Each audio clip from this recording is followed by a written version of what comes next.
Assalamualaikum warahmatullahi wabarakatuh. Nama saya Ridho Arif Fajar, NPM 19150038, Program Studi Pendidikan Ekonomi semester 7. Saya di sini akan menyampaikan materi yaitu pertumbuhan ekonomi dan pembangunan ekonomi. Pengertian pertumbuhan ekonomi adalah perkembangan kegiatan dalam perekonomian yang menyebabkan barang dan jasa yang diproduksikan dalam masyarakat bertambah dan kemakmuran masyarakat meningkat. Pertumbuhan ekonomi dapat diartikan juga sebagai proses kenaikan kapasitas produksi suatu perekonomian yang diwujudkan dalam bentuk kenaikan pendapatan nasional. Teori pertumbuhan ekonomi yang pertama, teori klasik menurut David Ricardo dan Adam Smith. Yang kedua, teori neoklasik menurut Harold Damore dan Robert Slow.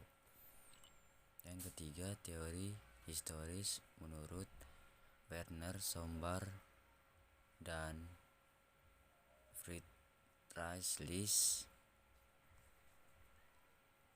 Pembangunan ekonomi yaitu suatu usaha mensejahterakan rakyat atau taraf hidup bangsa yang diukur dengan rendah atau tingginya pendapatan per kapita.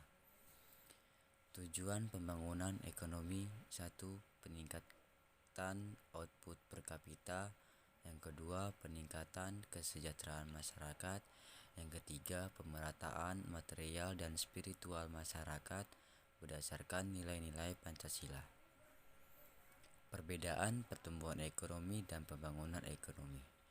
Kalau pertumbuhan ekonomi yaitu peningkatan hasil produksi atau output dalam tingkatan nyata ekonomi dan diukur melalui angka perubahan hasil produksi setiap tahunnya dalam jangka panjang.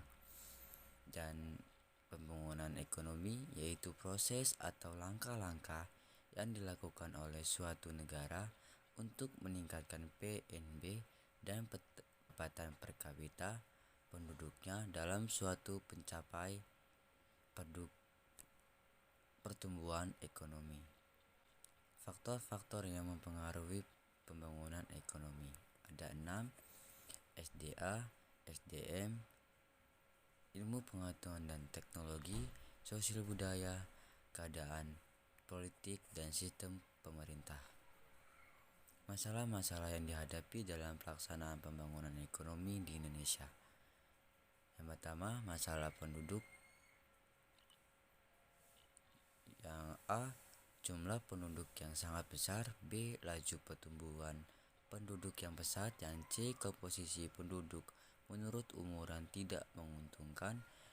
Yang D, penyebaran penduduk yang tidak merata. Yang E, harus urbanisasi yang relatif tinggi. Masalah kemiskinan yaitu kebijakan trilogi pembangunan, kebijakan impres desa tertinggal, pemberian kredit modal kerja permanen, kebijakan intensifikasi khusus, pemberdayaan koperasi, pemberian kredit usaha kecil, pengembangan kawasan terpadu, program bapak angkat untuk usaha kecil. Keterbelakangan yaitu pendidikan, kesehatan, kemajuan teknologi, sikap mental ekonomi, dan ekonomi. Yang terakhir, lapangan pekerjaan yaitu peningkatan pendidikan, pemberian kursus-kursus keterampilan, pemerataan pembangunan, proyek-proyek padat karya. Yang terakhir, pemberian kredit usaha kecil.